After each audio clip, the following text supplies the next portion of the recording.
السلام علیکم ورحمۃ اللہ وبرکاتہ. ان الحمد للہ نحمده ونستعینه ونستغفره ونعوذ باللہ من شرور انفسنا ومن سیئات اعمالنا من يهده الله فلا مضل له ومن يضلل فلا هادي له وأشهد أن لا إله إلا الله وحده لا شريك له وأشهد أن محمدا عبده ورسوله. يا أيها الذين آمنوا اتقوا الله حق تقاته ولا تموتن إلا وأنتم مسلمون.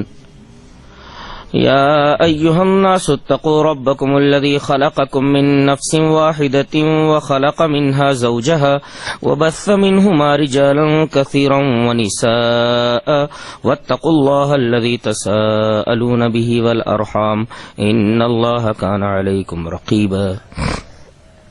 يا أيها الذين آمنوا اتقوا الله وقولوا قولا سديدا يصلح لكم أعمالكم ويغفر لكم ذنوبكم ومن يطع الله ورسوله فقد فاز فوزا عظيما.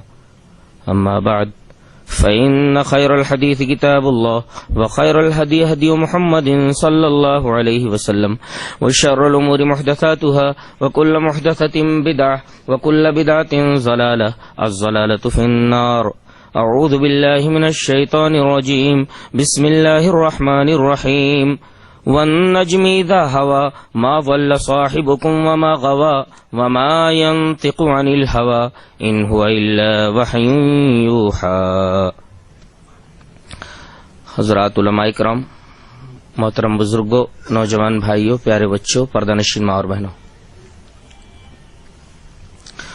عنوان ہے حدیث اور اہل حدیث. تو سب سے پہلے ہم حدیث کی عظمت بیان کریں گے.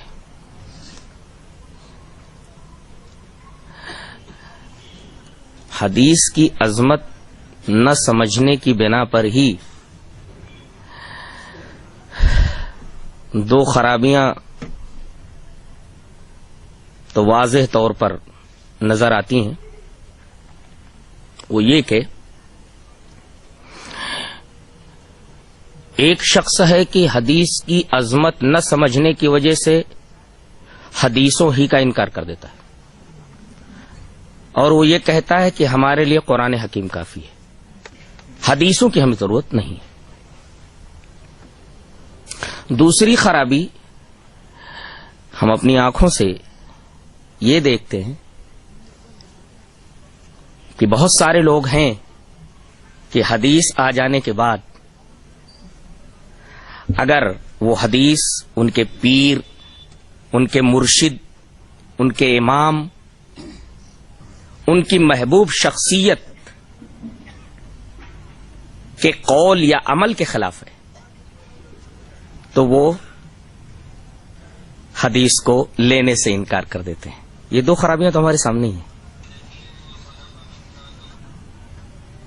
اس کی بنیادی وجہ یہ ہے کہ ہم نے حدیث کی عظمت کو سمجھا ہی نہیں کہ حدیث ہے کیا. اگر عظمت سمجھ میں آ جاتی تو ایسی حرکتیں وجود میں نہ آتی. تو دو خرابیاں حدیث کی عظمت نہ سمجھنے کی وجہ سے جو بظاہر نظر آتی ہیں وہ سمجھ میں آ گئی. ایک تو یہ کہ آدمی یہ کہتا ہے کہ ہمارے لیے قرآن کافی ہے، حدیثوں کی ضرورت نہیں، حدیثوں کا انکار کر دیتا ہے. اور دوسرے، حدیث کی عظمت نہ سمجھنے کی بنا پر حدیث موجود ہوتے ہوئے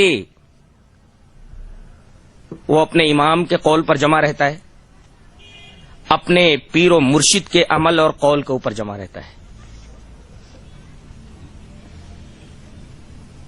اس کی بنیاد یہ ہے کہ اس نے حدیث کی عظمت کو اور اہمیت کو سمجھا ہی نہیں. سب سے پہلے حدیث کی عظمت پر یہی آیت کریمہ دیکھ لیں، بلکہ الگ ترتیب دو آیتیں. اللہ فرماتا ہے وما ينطق عن الهوى ان هو الا وحی یوحى. میرے نبی کی زبان سے جو کچھ نکلتا ہے اس میں اس کی خواہش کی، اس کے اپنے نفس کی آمیزش نہیں ہوتی، بلکہ وہ جو کچھ بولتا ہے وہ وحی ہوتی ہے۔ اس کا مطلب یہ کہ زبان محمد الرسول اللہ کی اور فرمان اللہ تبارک و تعالیٰ کا۔ وما ينطق عن الهوى ان هو الا وحی یوحی۔ کاش کہ اس آیت کریمہ پر رک کر وہ غور کرتے تو انہیں حدیث کی عظمت سمجھ میں آ جاتی۔ حدیث کی عظمت تو قرآن حکیم اور احادیث کے مخاطبین اولین ہی نے سمجھا ہے۔ آئیے ذرا ایک حدیث دیکھتے ہیں جس سے حدیث کی عظمت کا پتہ چلے۔ حدیث اس طرح، وان کثیر ابن قیس قال كنت جالسا مع ابي الدرداء رضي الله تعالى عنه في مسجد دمشق فجاءه رجل فقال يا ابا الدرداء انی جئتک من مدینة الرسول صلی اللہ علیہ وسلم لحدیث بلغنی انک تحدثه عن رسول اللہ صلی اللہ علیہ وسلم ما جئت لحاجة قال فإني سمعت رسول الله صلی اللہ علیہ وسلم يقول من سلك طریقا يطلب فيه علما سلك الله به طریقا من طرق الجنة وإن الملائكة لتضع أجنحتها رضا لطالب العلم وإن العالم ليستغفر له من في السماوات والأرض والحيتان في جوف الماء وإن فضل العالم على العابد كفضل القمر ليلة البدر على سائر الكواكب وإن العلماء ورثة الأنبياء وإن الأنبياء لم يورثوا دينارا ولا درهما إنما ورثوا العلم فمن أخذه أخذ بحظ وافر رواه أبو داود في كتاب العلم۔ حضرت امام ابی داؤد اس حدیث پاک کو ایک صفحے کے اوپر کتاب العلم کے اندر لائے ہیں۔ میں نے عادت کے مطابق پوری روایت پیش کر دی۔ حضرت کثیر ابن قیس فرماتے ہیں کہ میں جامع مسجد دمشق میں، دمشق کی جو جامع مسجد ہے اس کے اندر میں بیٹھا ہوا تھا۔ کس کے پاس؟ مشہور صحابی حضرت ابو درداء رضی اللہ تعالی عنہ کے پاس۔ کچھ دین کی باتیں چل رہی تھی۔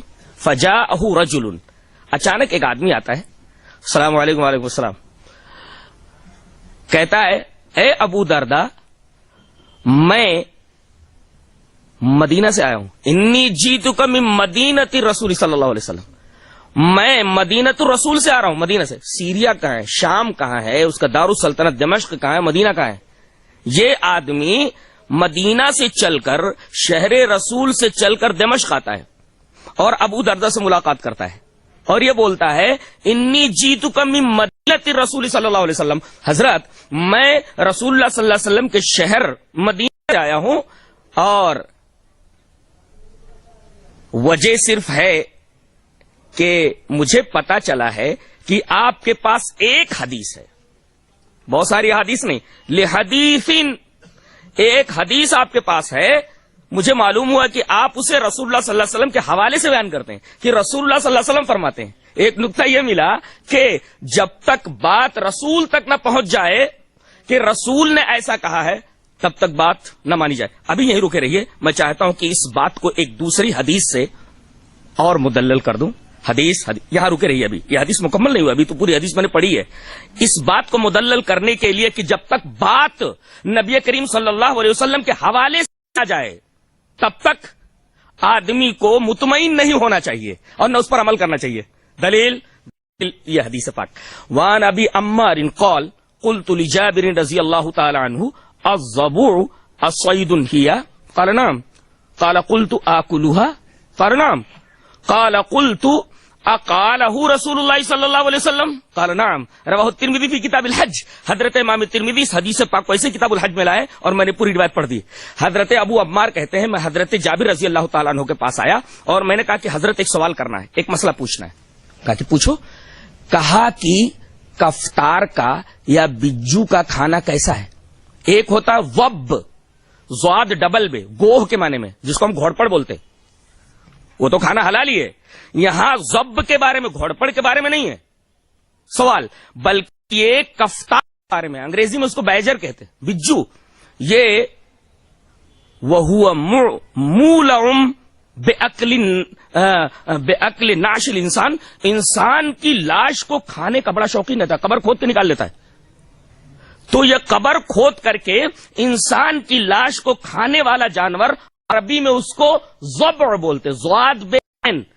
یہ مسئلہ ضبع کے کھانے کے بارے میں ابو عمار حضرت جابر سے پوچھ رہے ہیں. حضرت ایک سوال کرنا ہے، تاکہ پوچھو. کہا کہ یہ کفتار، یہ بجو اصید ہیا، یہ شکار ہے؟ قال نعم، ہاں شکار ہے. بات ختم ہو جائے گی. شکار کرنا جائز ہے تو کھا بھی سکتے ہو.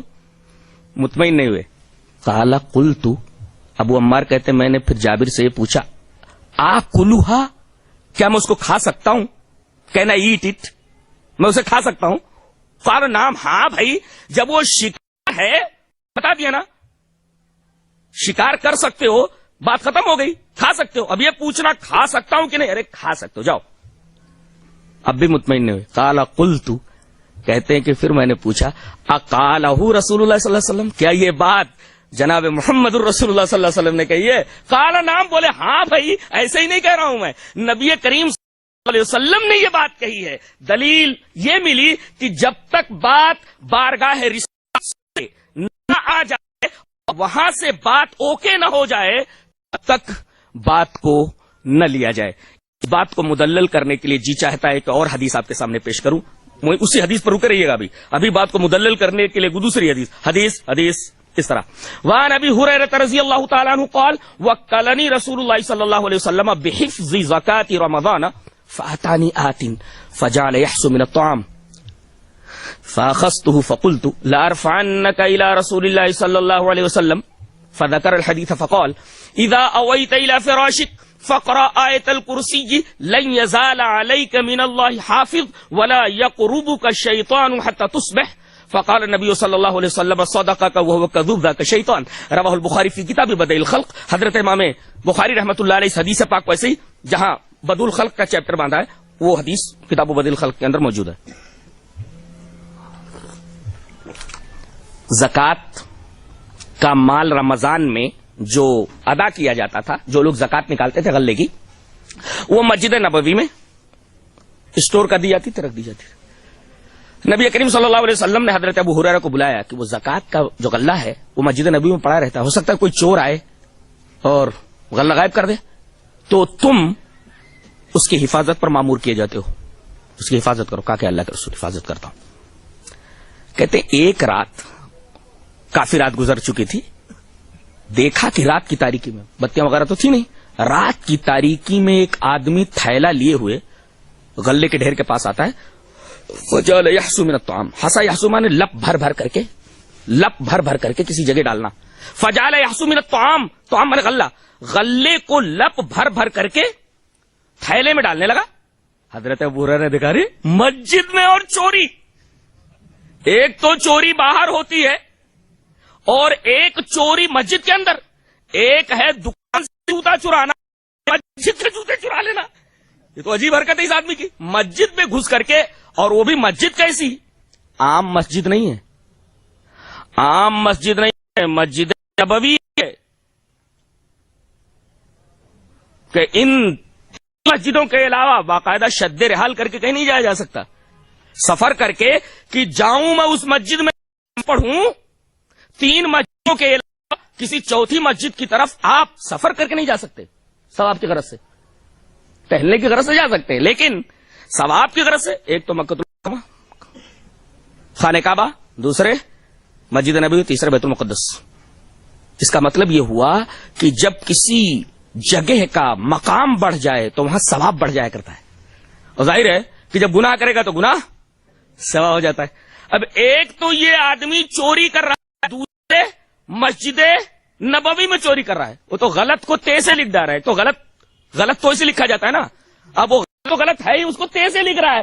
غلط کو تے سے لکھ ڈالا، غلط کو غین لام توئے غلط ہو، اب کو تے سے لکھ رہا ہے. ایک تو غلط ہے ہی اور دوسرے اسے تے سے لکھ ڈالا ہے. تو معاملہ یہ ہے کہ ایک تو چوری کر رہا ہے، دوسرے مسجد میں، تیسرے ایک عجیب و غریب مسجد میں، مسجد نبوی میں، رسول اللہ صلی اللہ علیہ وسلم کی مسجد میں پکڑ لیا. بیٹا کیا کر رہا ہے؟ کہا کہ حضرات بہت غریب ہوں، اہل و عیال بھوکے مر رہے ہیں، حضرت چھوڑ دیا، آئندہ ایسی حرکت نہیں کروں گا. کہا کہ وعدہ کرتا ہے ایسی حرکت نہیں کرے گا؟ کہا جی ہاں. چھوڑ دیا نا. نبی کریم صلی اللہ علیہ وسلم سے آ کر کے حضرت ابو ہریرہ نے بتایا کہ اللہ کے رسول رات میں ایسا ایسا واقعہ ہوا. کہا کہ وہ پھر آئے گا. کہا کہ پھر آئے گا. دوسرے دن دیکھا کہ پھر دھیرے دھیرے آ رہا ہے اور لپ بھر بھر کر کے غلہ ڈال رہا ہے. پھر پکڑا. کہا کہ تو کل کر کے گیا تھا نا. کہا کہ حضرت اس بار چھوڑ دیجئے, بہت غریب آدمی ہوں, بچے بھوکے مر رہے ہیں, یہ غریبی مجھے اکسا رہی ہے یہ فیل کرنے پر, ورنہ میں چوری نہیں کرتا. حضرت اس بار چھوڑ دیجئے, اب کان پکڑتا ہوں نہیں آتا. کہا کہ ٹھیک ہے, اب تیسری مرتبہ تو دکھنا نہیں. نبی کریم صلی اللہ علیہ وسلم سے آ کر کے نبی کریم صلی اللہ علیہ وسلم سے حضرت ابو ہریرہ نے کہا کہ اللہ کے رسول وہ پھر آ گیا تھا آپ کے, جیسا کہ آپ نے فرمایا تھا, لیکن اب کہہ کر کے گیا کہ تیسری بار نہیں ہو. کہا کہ وہ تیسری بار بھی آئے گا. ہاں تیسری بار بھی آئے گا. دیکھا کہ سچ مچ تیسرے دن پھر آئے اور لپ بھر بھر کر کے غلہ تھیلے میں ڈال رہا ہے. اب انہوں نے پکڑ لیا. کہا کہ بیٹا اب تجھے نہیں چھوڑوں گا. لارفعنک, لام تاکید بانون تاکید ثقیل, اب چھوڑوں گا نہیں.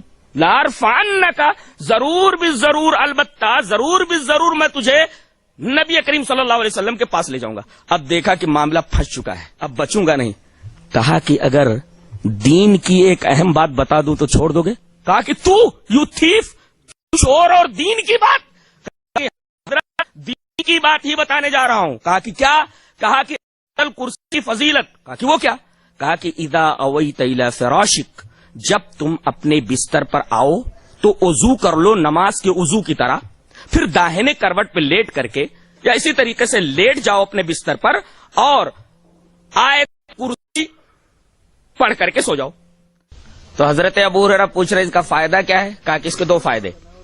ایک تو یہ لن یزال علیک من اللہ حافظ, رات میں اللہ تبارک و تعالی تیرے اوپر ایک حفاظت کرنے والا مقرر کر دے گا جو رات بھر تیری حفاظت کرے گا. ایک فائدہ تو یہ اللہ کی طرف سے ایک فرشتہ مقرر کیا جائے گا حفاظت کرنے والا جو رات بھر تیری حفاظت کرے گا. ایک فائدہ تو یہ. اور ولا یقربک الشیطان حتی تصبح, اور صبح تک کوئی شیطان تیرے قریب نہیں آئے گا. سن لیا, انہوں نے چھوڑ دیا. نبی کریم صلی اللہ علیہ وسلم سے حضرت ابو ہریرہ نے اس واقعے کا تذکرہ کیا. اللہ کے رسول صلی اللہ علیہ وسلم فرمایا فقال النبی صلی اللہ علیہ وسلم صدقک وہو کذوب, اس نے سچ کہا حالانکہ وہ جھوٹا ہے. وہ انسان نہیں بلکہ شیطان تھا. اس کا مطلب یہ ہوا کہ حضرت ابو ہریرہ رضی اللہ تعالیٰ عنہ نے دین کی بات ایک چور سے سن لی اور اس وقت تک تسلیم نہیں کی جب تک کہ نبی کریم صلی اللہ علیہ وسلم جناب میں آ کر کے اس کو کلیئر نہ کرا لیا. جب نبی نے کہہ دیا صدقہ وہو کذوب, وہ جھوٹا ہے لیکن اس بات میں وہ سچا ہے, جب نبی کی طرف سے شیطان اس بات کے اوپر سچائی کی مہر لگ گئی تب جا کر کے حضرت ابو ہریرہ نے اس کو مانا. یہاں نقطہ یہ ملا کہ چاہے کوئی بہت بڑا علامہ دین کی بات بتا رہا ہو, پیر صاحب بتا رہے ہوں, فقیر صاحب بتا رہے ہوں, امام صاحب کوئی بات کہہ رہے ہوں, ہر ایک کی بات کو سن کر کے اندھے بہرے ہو کر کے نہیں ماننا چاہیے بلکہ تحقیق کرنی چاہیے. معیار کتاب و سنت پر پیش کرنا چاہیے. وہاں سے اوکے ہو جائے تو لے لو, ریجیکٹ ہو جائے تو ریجیکٹ کر دو. یہ نقطہ ہمیں ملا.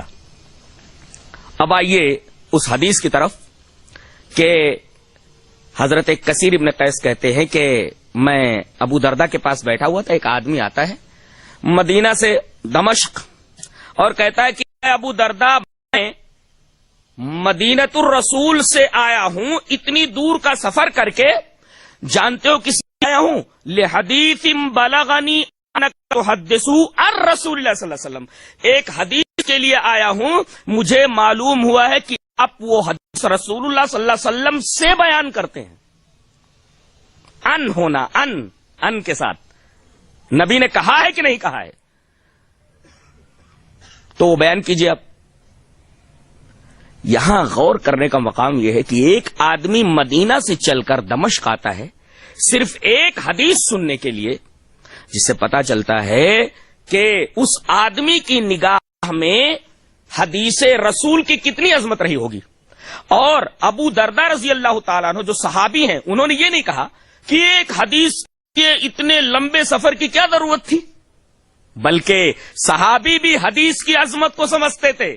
انہوں نے یہ نہیں کہا کہ تم نے اتنا لمبا سفر ایسے فضول ہی میں کیا ہے، بلکہ تم نے ایک حدیث ہی کی تلاش میں یہ سفر کیا ہے، تمہارا یہ سفر مبارک ہے۔ اب حدیث بیان کرتے ہیں وہ جو یہ حدیث سننے کے لیے آئے ہیں۔ فإنی سمعت رسول اللہ صلی اللہ علیہ وسلم یقول، اب یہ بیان کرتے ہیں میں رسول اللہ صلی اللہ علیہ وسلم سے یہ حدیث سنی ہے۔ کون کہتے ہیں؟ ابو درداء۔ کیا حدیث ہے؟ من سلک طریقا یطلب فیہ علما، جو آدمی بھی علم کی تلاش کے لیے سفر کرتا ہے، کسی راستے پر چلتا ہے، جیسے آپ لوگ آئے ہیں، کہاں سے آئے ہیں آپ لوگ؟ علم ہی لینے کے لیے تو آئے ہیں، علم حاصل کرنے کے لیے آئے ہیں۔ آپ اس راستے پر نہیں چلتے بلکہ جنت پر چل کر کے آئے ہیں۔ من سلک طریقا یطلب فیہ علما سلک اللہ بہ طریقا من طرق الجنہ، اس کی وجہ سے اللہ تبارک و تعالی تم کو جنت کے راستوں میں سے ایک راستے کے اوپر چلا دے گا۔ تو علم کا تلاش کرنے والا راستے پر سفر نہیں کرتا عام راستے پر، بلکہ جنت کے راستے پر سفر کرتا ہے، اور علم کی فضیلت بتائی گئی۔ اب سوال یہ ہے کہ یہ حدیث سننے کے لیے آئے ہیں، اچھا، اور حدیث بیان کر رہے ہیں وہ علم والی، علم کی فضیلت والی، پتہ یہ چلا در حقیقت میں کتاب و سنت ہی ہے۔ کسی کے پاس کتاب و سنت کا علم نہ ہو اور حدیث کا علم نہ ہو تو وہ شریعت کی نگاہ میں تو جاہل ہے۔ وہ انجینئر ہو، چاہے وہ ڈاکٹر ہو، چاہے سائنسداں ہو، اگر اسے کتاب سنت کا علم نہیں ہے تو وہ شریعت کی نگاہ میں، قرآن کی نگاہ میں، حدیث کی نگاہ میں جاہل ہے۔ آگے فرماتے ہیں وَإِنَّ الْمَلَائِكَةَ لَتَضَعُ أَجْنِحَتَهَا رِضًا لِطَالِبِ الْعِلْمِ، ملائکہ علم کے تلاش کرنے والے کے پیروں کے نیچے اپنا پر بچھاتے ہیں۔ ایک فضیلت وَإِنَّ الْعَالِمَ لَا يَسْتَغْفِرُ لَهُ مَنْ فِي السَّمَاوَاتِ وَالْأَرْضِ، عالم کے لیے زمین اور آسمان کی مغفرت کی دعا کرتی کہ اللہ اس سے کوئی غلطی ہو جائے تو معاف کر دینا۔ یہ تو آسمان والوں کی بات ہوئی، زمین والوں کی بات ہوئی۔ اب کے اندر وَالْحِيتَانُ فِي جَوْفِ الْبَحْرِ، کے اندر جو مچھلیاں یہ عالم کی دعا کرتی ہے کہ اس سے کوئی غلطی ہو جائے تو معاف کر دینا، استغفار کی دعا کرتی ہیں۔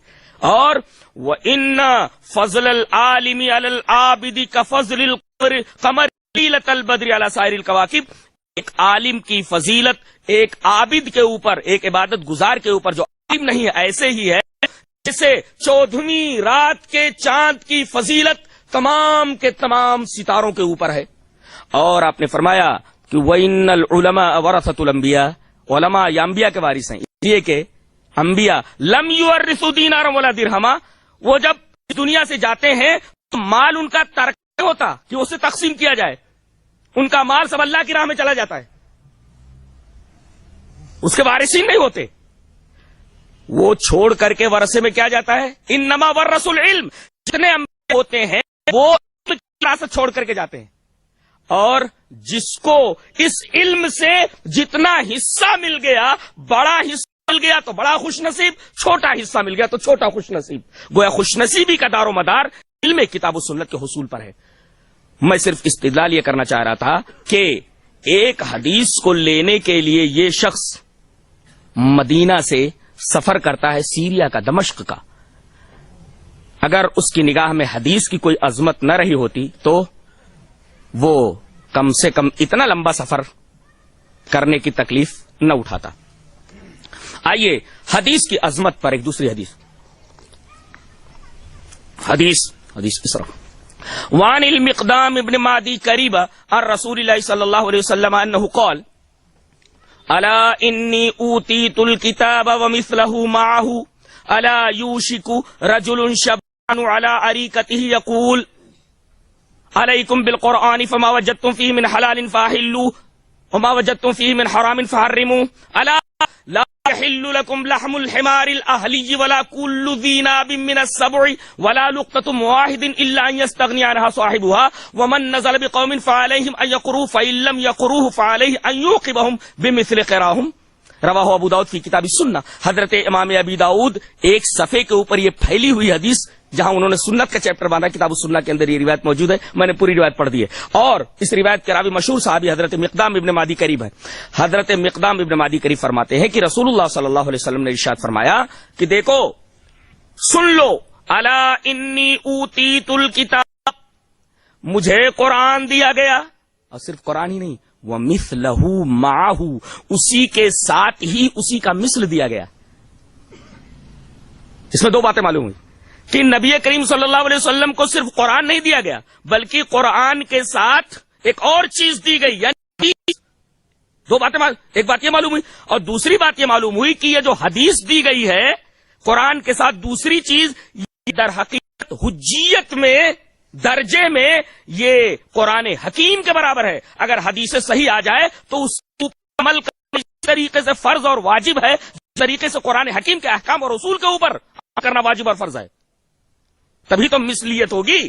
الا انی اوتیت الکتاب ومثلہ معہ، مجھے قرآن دیا گیا، اور صرف قرآن نہیں بلکہ اس کے ساتھ ایک اور چیز دی گئی۔ ایک بات یہ معلوم ہوئی، ایک اور چیز دی گئی قرآن کے ساتھ، اور دوسری بات یہ معلوم ہو کہ حجیت میں صحیح حدیث قرآن حکیم کے برابر ہے، عمل میں، حجیت میں، اسی تبھی تو وہ اس کا مثل کہا ہے کہ یہ اس کے مثل ہے، چیز میں اس کا مثل ہے، حجیت میں کہ اگر حدیث صحیح آ جائے تو اس کے اوپر عمل کرنا ویسے ہی واجب اور فرض ہے جس طریقے سے قرآن حکیم کی آیات اس کے اصول و احکام کے اوپر۔ اور اس کے بعد نبی کریم صلی اللہ علیہ وسلم نے ایک دور کی تشخیص کی ہے، اس کی شناخت بتائی ہے اور آگاہ کیا ہے۔ الا یوشک رجل شبعان علیہ یقول، ایک زمانہ ایسا آنے والا ہے، قریب ہے، ایک پیٹ بھرا اپنے چپرکھٹ کے اوپر، اپنی کرسی کے اوپر ٹیک لگائے ہوئے یہ بولے کہ علیکم بالقرآن، تم کو حدیث کی ضرورت نہیں، صرف قرآن پکڑ لو، فما وجدتم فیہ من حلال فاحلوا وما وجدتم فیہ من حرام فحرموا، جو قرآن میں حرام معلوم ہو حرام لے لو، اور قرآن سے جو حلال معلوم ہو حلال لے لو، تمہیں صرف اور صرف قرآن کو پکڑنا ہے، حدیث کو ضرورت نہیں۔ نبی کریم صلی اللہ علیہ وسلم نے فرمایا کہ اگر اس طریقے کی کوئی کہتا ہے تو پورے نظام کو بنانے کی بنیاد فراہم کرتا ہے، اس لیے کہ بہت سارے سوال، ایک دو نہیں، بہت سارے مسائل حل نہیں ہو سکتے نبی کریم صلی اللہ علیہ وسلم کی حدیث نہ لائی جائے۔ ایک مثال آپ نے دی، الا لا یحل لکم لحم الحمار الاہلی ولا کل ذی ناب من السبع، آگارو تمہارے لیے پالتو گدھے کا گوشت حلال نہیں ہے۔ اب آپ پورے قرآن میں دیکھ ڈالیے، آپ کو کہیں نہیں ملے گا کہ گدھے کا گوشت کھانا حلال ہے یا حرام ہے۔ گدھے کے گوشت کھانے کی حلت اور حرمت آپ کو قرآن حکیم سے معلوم نہیں ہوگی، تو اگر قرآن حکیم میں اس کی حرمت کا تذکرہ نہیں ہے تو کیا گدھے کو ذبح کر کے کھا جائے گا؟ بلکہ اس کی حرمت کا پتہ ہمیں حدیث سے لگتا ہے۔ نبی کریم صلی اللہ علیہ وسلم فرمایا الا لا یحل لکم لحم الحمار الاہلی، غور سے سن لو کہ تمہارے لیے پالتو گدھے کا گوشت حلال نہیں ہے، کل ذی ناب من السبع، ایک اصول بتا دیا قرآن حکیم میں بھی اور حدیث میں اس کی شرح ہے اور اس کی صراحت ہے کہ جتنے بھی سم بند ہیں، جتنے بھی سم بند رہتے گھوڑے کے علاوہ سارے کے سارے جانور حلال ہیں۔ سم بند جتنے بھی ہیں، سم بند جتنے بھی ہیں گھوڑے کے علاوہ سب کے سب حرام ہیں۔ اور اسی طریقے سے آپ دیکھیں گے کہ چنگل سے شکار کرنے والے، چنگل سے شکار کر کے کھانے والے جتنے بھی پرندے سب کے سب حرام ہیں، ایک اصول بتا دیا گیا۔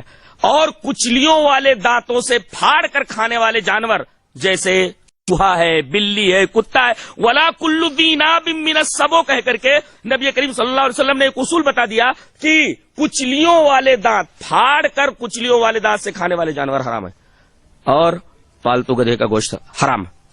اور آپ نے فرمایا ولا لقطۃ واحد، معاہدے کیوں؟ کسی بھی آدمی کا لقطہ اگر ہو تو حلال نہیں ہے، چند شرائط کے ساتھ۔ مثلا میرا یہ موبائل ہے، آدمی کا موبائل ہے، وہ گر گیا، اب آپ کو مل گیا یہ، اب اس موبائل کو آپ کتنے دنوں تک رکھیں گے؟ 1 سال تک آپ اس موبائل کو رکھیں گے، استعمال نہیں کریں گے اور اعلان کرواتے رہیں گے۔ اعلان کا مطلب یہ نہیں کہ آپ ایک رکشہ بک کیجئے، اس کے اوپر ایک لاؤڈ اسپیکر لگائیے اور پورے روٹ کے اندر جو ہے اعلان کراتے پھریے کہ مجھے ایک موبائل ملی ہے۔ نہیں، جہاں بھی بیٹھے ہیں دوست احباب سے ملی ہے، 1 سال تک اس کا اعلان کرتے رہیے۔ 1 سال کے بعد اس کو آپ خود استعمال کر سکتے ہیں، 1 سال کے بعد اس موبائل کو آپ استعمال کر سکتے ہیں۔ یوز کر سکتے ہیں, اور اگر وہ آئے تو یہ موبائل اس کو واپس لوٹانا پڑے گا. لیکن یہ رہن کے خلاف ہے. کسی آدمی نے یہ موبائل رہن میں رکھ کر کے آپ سے 5,000 روپیہ لیا, تو جب تک یہ 5,000 روپیہ دے کر کے یہ موبائل واپس نہ لے لے, اس کا استعمال کبھی بھی جائز نہیں ہے. شیء مرہون سے انتفاع جائز ہی نہیں ہے. آج دیکھا یہ جاتا ہے کہ آدمی مجبوری میں کسی سے 2-4 لاکھ لے کر کے اپنا گھر اس کے حوالے کر دیتا ہے, اور آدمی اس کو کرائے پر چڑھا دیتا ہے اور اس کا کرایہ استعمال کرتا ہے. یہ حرام ہے, اس لیے کہ شیء مرہون سے, رہن رکھی ہوئی چیز سے انتفاع جائز نہیں ہے. تو یہ فرق ہوا لقطے کا. گری پڑی چیز کو 1 سال تک آپ استعمال کریں, اعلان کرتے رہے, 1 سال کے بعد آپ استعمال کر سکتے ہیں, لیکن جب موبائل والا ہے تو اس کو دے دیا جائے. لیکن اگر رہن میں کوئی رکھ گیا ہے تو اس کا استعمال جائز ہے ہی نہیں. وہ 5,000 روپیہ دے گا اور آپ 5,000 روپیہ لے کر کے, چونکہ شیورٹی کے طور پر رہن رکھا ہوا اس نے, یہ موبائل اس کو واپس کر دی جائے. وَلَا لُقْطَةٌ وَاحِدٍ إِلَّا أَن يَسْتَغْنِيَ عَنْهَا صَاحِبُهَا. اچھا, اس حدیث پاک سے استدلال یہ کرنا تھا کہ اللہ کے رسول صلی اللہ علیہ وسلم کو صرف قرآن نہیں دیا گیا, بلکہ قرآن کے ساتھ ساتھ ایک اور چیز بھی دی گئی. اب ظاہر ہے کہ اگر آدمی حدیث کا انکار کرتا ہے تو گویا قرآن حکیم کا بھی انکار کر دیتا ہے. کاش اسے معلوم ہوتا کہ حدیث کی عظمت کیا ہے, کہ اس کے انکار سے لازم آتا ہے قرآن حکیم کا انکار.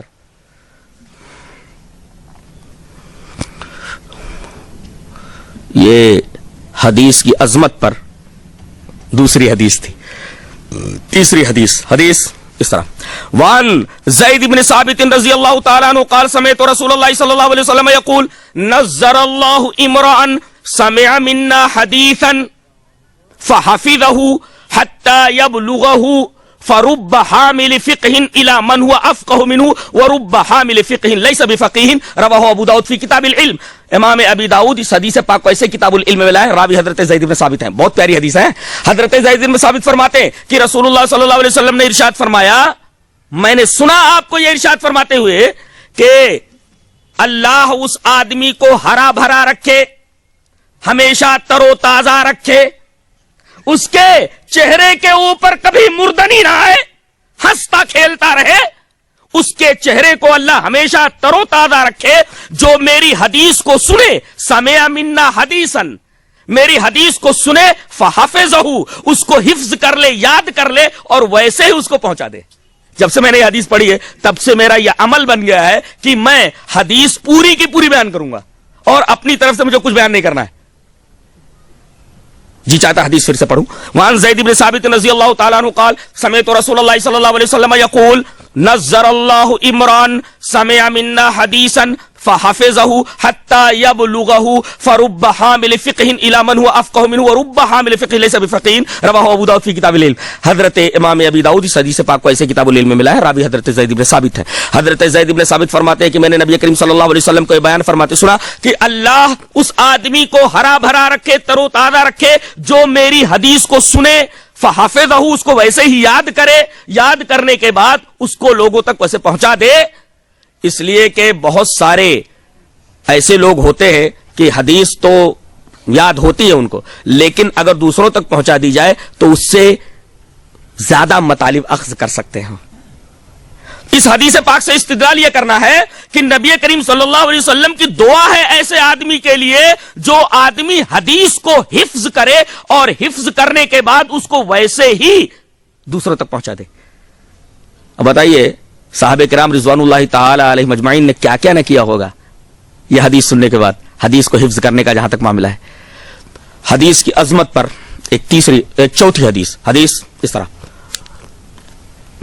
وعن عبد الله بن عمرو رضی اللہ تعالی عنہ قال كنت اكتب كل شيء اسمعه من رسول الله صلی اللہ علیہ وسلم اريد حفظه فنهتني قريش وقالوا اتكتب كل شيء تسمعه ورسول الله صلی اللہ علیہ وسلم بشر يتكلم في الغضب والرضا فذكرت ذلك لرسول الله صلی اللہ علیہ وسلم فأومى بإصبعه إلى فيه وقال فوالذي نفسي بيده ما يخرج منه الا حق رواه ابو داود فی کتاب العلم، حضرت امام ابی داؤد اس حدیث پاک کو اسے کتاب العلم میں ملا ہے، اور راوی مشہور صحابی حضرت عبداللہ ابن عمر بن عاص ہے۔ حضرت عبداللہ ابن عمر فرماتے ہیں کہ میں نبی کریم صلی اللہ علیہ وسلم سے جو کچھ سنتا، یعنی حدیثیں سننے کے بعد میں اسے لکھتا رہتا تھا۔ اب قریش کے کچھ لوگوں کو معلوم ہوا کہ میں نبی کریم صلی اللہ علیہ وسلم سے حدیثیں سن کر کے میں لکھ لیا کرتا ہوں، تو انہوں نے منع کیا۔ فنہتنی قریش، قریش نے مجھے منع کیا اور یہ کہا اتکتب کل شیء تسمعہ، جو بھی تو سنتا ہے نبی کریم صلی اللہ علیہ وسلم سے اسے لکھ لیتا ہے، وہ رسول اللہ صلی اللہ علیہ وسلم بشر، اور رسول اللہ صلی اللہ علیہ وسلم بشر ہے۔ یہ دیکھیے صاف بات کہہ دی گئی ہے کہ نبی کریم صلی اللہ علیہ وسلم بشر ہیں، وہ رسول اللہ صلی اللہ علیہ وسلم بشر، اور یہی نہیں بلکہ بشریت کے اوصاف بھی بیان کیے گئے۔ یتکلم فی الغضب والرضا، کبھی غصے میں آ جاتے ہیں، غصے میں بولتے ہیں، اور کبھی خوشی میں بولتے ہیں، اور یہ خوش ہونا، خوشی میں بات کرنا، غضبناک ہونا، غضب میں بات کرنا، غصے میں بات کرنا، یہ سب بشری صفات ہیں، نورانی صفات نہیں ہے یہ۔ تو ایک تو انہوں نے یہ کہا وَرَسُولُ اللَّهِ صلی اللہ علیہ وسلم بشر، اللہ کے رسول صلی اللہ علیہ وسلم بشر ہیں، اور بشری اوصاف بیان کیے گئے کہ نبی کریم صلی اللہ علیہ وسلم بشر ہونے کی وجہ سے بشری اوصاف رکھتے ہیں، وہ کبھی غصے میں بولتے ہیں، کبھی خوشی میں بولتے ہیں۔ یتکلم فی الغضب والرضا، تو اگر غصے میں بولتے تب بھی لکھ لیتا ہے تو؟ کہتے ہیں ہاں یہ بات تو صحیح ہے، اگر آپ غصے میں کوئی بات بول دیں تو اسے نہیں لکھنا چاہیے، وہ حدیث نہیں ہو سکتی۔ کہتے ہیں کہ یہ خلجان میرے ذہن میں تھا، اور سچ مچ یہ بہت ہی ٹیپیکل طریقے کا سوال تھا۔ آ کر کے نبی کریم صلی اللہ علیہ وسلم سے وہ سوال پوچھتے، کہتے ہیں اللہ کے رسول ایک سوال کرنا ہے۔ فذکرت ذلک لرسول اللہ صلی اللہ علیہ وسلم، میں نے بارگاہ نبوی میں آ کر کے عرض کیا کہ اللہ کے رسول ایک خلجان ہے۔ کہا کہ کیا؟ کہا کہ آپ جو کچھ ارشاد فرماتے تھے میں اسے لکھ لیا کرتا تھا، لیکن قریش نے مجھے منع کیا کہ مت لکھو، اس لیے کہ نبی کریم صلی اللہ علیہ وسلم بشر ہیں، اور کبھی غصے میں بولتے ہیں اور کبھی خوشی میں بولتے ہیں۔ تو اے اللہ کے رسول اب میں کیا کروں؟ آپ نے فرمایا فقال اکتب، اور آپ نے اپنی انگلی سے فاوما باصبعہ الی فیہ، اپنے منہ کی طرف، اپنی زبان کی طرف آپ نے اپنی انگلی سے اشارہ کیا۔ فقال اکتب، جو مجھ سے سن حدیث اسے لکھتا جا۔ فوالذی نفسی بیدی، اس لیے کہ قسم ہے اس ذات کی جس کے ہاتھ میں میری جان ہے، ما یخرج منہ الا حق، اس زبان سے جو کچھ بھی نکلتا ہے حق کے سوا کچھ نہیں نکلتا۔ میں غصے میں بولوں تب بھی حق ہی نکلتا ہے، میں خوشی میں بولوں تب بھی حق ہی نکلتا ہے۔ اور ایک بات اور، حدیث کی ایک تعریف یہ بھی ہوتی ہے کہ نبی کریم صلی اللہ علیہ وسلم جو بولیں وہ حدیث، نبی کریم صلی اللہ علیہ وسلم جو کریں وہ حدیث، اور نبی کریم صلی اللہ علیہ وسلم کسی آدمی کو کوئی کام کرتے ہوئے دیکھیں اور خاموش رہیں وہ بھی حدیث۔ اب یہ حضرت یہ فرما رہے کہ اللہ کے رسول وہ یہ کہہ رہے ہیں کہ آپ بشر ہیں، اور کبھی کبھی آپ غصے میں بھی بولتے ہیں، آپ کا خاموش رہنا یہ در حقیقت حدیث ہوئی کہ آپ بشر ہیں۔ یہ نکتہ ہے، نہیں سمجھ میں آئے؟ نہیں سمجھ میں آئے؟ بھائی یہ کہہ رہے ہیں کہ میں نے لکھنا بند کر دیا۔ کیوں بند کر دیا؟ نبی کریم صلی اللہ علیہ وسلم نے فرمایا، کہا کہ قریش یہ کہتے ہیں کہ آپ بشر ہیں، آپ انسان ہیں، کبھی غصے میں بولتے ہیں اور کبھی خوشی میں بولتے ہیں۔ تو نبی کریم صلی اللہ علیہ وسلم نے یہ نہیں کہا کہ میرے بارے میں جو یہ تفسیرہ ہے بشریت کہ میں بشر نہیں نور ہوں۔ آپ کا یہ کہنا کہ زبان سے وہی نکلتا ہے جو حق ہوتا ہے، اس کا مطلب آپ کی بشریت کا تذکرہ آنے کے بعد اس کے اوپر خاموش رہنا در حقیقت یہ حدیث ہے، اور اس کا جو انکار کرے در حقیقت وہ حدیث کا منکر ہے کہ آپ بشر ہیں۔ اور دو باتیں معلوم ہوئی کہ جس طریقے سے قرآن حکیم کی حفاظت دو طریقوں سے ہوئی، ایک تو قرآن اترتا تو اس کو آپ کاتبین وحی سے لکھوا لیتے، لکھنا چالو تھا قرآن حکیم کا تاکہ ضائع نہ ہو جائے، اور دوسرے قرآن حکیم لوگ حفظ کرتے تھے۔ جب آپ اس دنیا سے تشریف لے گئے تو تقریباً 25 آدمی تک حافظ تھے، جس میں ایک میرا حافظہ اگر غلطی نہیں کر رہا تو ام ورقہ کر کے تھی، وہ حافظہ تھی، ایک عورت حافظہ تھی اور ایک خاتون حافظہ تھی، اور 24 مرد حافظ تھے اس دنیا سے آپ تشریف لے گئے۔ تو اس کا مطلب یہ کہ قرآن کی حفاظت اس طرح ہوئی کہ اسے سینوں میں بھی جمع کیا جاتا رہا اور سفینوں میں بھی جمع کیا جاتا رہا، ساتھ ساتھ حدیثوں کو بھی لکھنے کا سلسلہ جاری رہا جو اس کی تفسیر ہے، اسی طرح حدیثوں کے حفظ کرنے کا بھی سلسلہ جاری رہا۔ ارید حفظہ یہاں بھی ہے اور وہاں فحفظہ، اس کا مطلب حدیث کی حفاظت کا بھی وہی طریقہ رہا جو قرآن حکیم کی حفاظت کا طریقہ رہا۔ اب اس آیت کو اگر ملا لیجئے تو کتنی اچھی بات سامنے آتی ہے کہ انا نحن نزلنا الذکر وانا لہ لحافظون، ہم نے قرآن کو نازل کیا، ذکر کو نازل کیا، اور ہم ہی اس کی حفاظت کرنے والے۔ ایسا کیسے ہو سکتا ہے کہ متن کی حفاظت ہو مگر شرع کی حفاظت نہ ہو؟ متن کی حفاظت ہو مگر تفسیر کی حفاظت نہ ہو. اللہ تبارک و تعالی نے متن کی بھی حفاظت فرمائی اور ایسے ایسے محدثین پیدا کیے, ایسے ایسے جوہر پیدا کیے کہ انہوں نے کھرے کو کھوٹے سے الگ کر دکھایا اور حدیث کو بھی منضبط کیا گیا اور اس کے ایسے سخت شرائط اور اصول بنائے کہ دنیا حیران ہے کہ یہ اصول صرف اور صرف مسلمانوں کے پاس اور کسی کے پاس نہیں ہے. تو حدیثیں بھی لکھی جاتی تھی, حدیثیں حفظ کی جاتی تھی.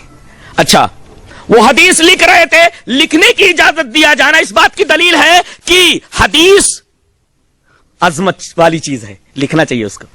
اور نبی کریم صلی اللہ علیہ وسلم نے فرمایا میری زبان سے جو کچھ نکلتا ہے حق ہی نکلتا ہے, چاہے وہ قرآن کی صورت میں چاہے حدیث کی صورت میں. یہ حدیث کی عظمت پر ایک بہت ہی پیاری حدیث تھی. اب اس سے عجیب و غریب بات اور پیش کرنے جا رہا ہوں. پہلے ایک بات آپ کے سامنے پیش کر دوں. ہمارے ہاں اہل حدیثوں کے ہاں امام کے پیچھے سورہ فاتحہ پڑھے بغیر نماز نہیں ہوتی ہے. یہ اس سلسلے میں ہمارے پاس ایک روایت ہے. روایتیں تو بہت ہیں لیکن ایک صریح روایت موجود ہے اور صحیح ہے. میں وہ حدیث پڑھتا ہوں اور اس کے بعد حدیث سے ایک عجیب و غریب استدلال ہے, شاید آپ کو ابھی تک نہ ملی ہو یہ چیز.